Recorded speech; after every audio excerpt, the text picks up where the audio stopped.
developing this morning. An appeals court victory for President Trump is keeping his sweeping global tariffs in place for now, at least. That court ruling coming just hours after a separate federal judge blocked the tariffs on Thursday. We have live team coverage on the tariff fight and what it means for your wallet. Let's kick things off with NewsNation's Robert Sherman live from the White House this morning. Robert, the president now wants the Supreme Court to get involved in this. Yeah, the president hoping that the courts will, in the end, rule in his favor and allow him to push forward with tariff policy, because this has become one of the key components of his economic agenda. And the president slamming the U.S. Court of International Trade in a lengthy statement, writing in part, quote, "The ruling by the U.S. Court of International Trade is so wrong and so political.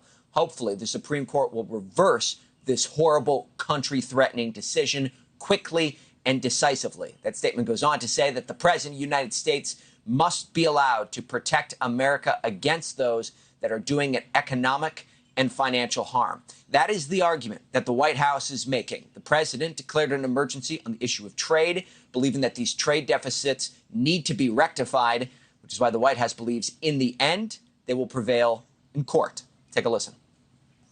As far as we're concerned, our trade agenda is moving forward, and we've already heard from countries around the world today who will continue to negotiate in good faith with the United States so we can cut good trade deals on behalf of the American people, and we fully expect to win this case in court. Important to note, Markie, that the White House says trade negotiations are not stopping, no matter what happens in the courts, adding the phones are still ringing with nations across the globe trying to cut deals with the United States this week. Effectively, they're saying that everyone is operating under the assumption that the president's tariff policy will, in the end, be upheld. Markie. All right, the fight continues. And then, Robert, later today, the president is headed to Pittsburgh with steel and American manufacturing top of mind. What are we expecting from that?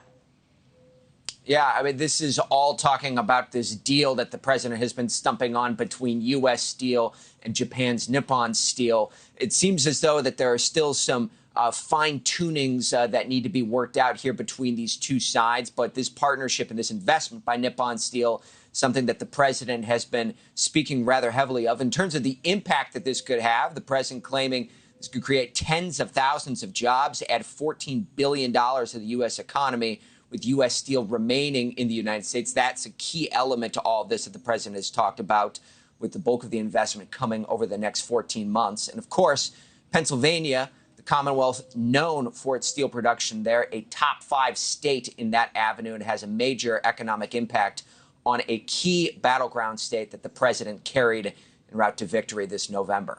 Markie. Yeah, big visit, big conversation happening there today. Robert, thank you. Thank you for watching. Subscribe below and download our NewsNation app right now on your phone, and you will get fact-based, unbiased news for all Americans.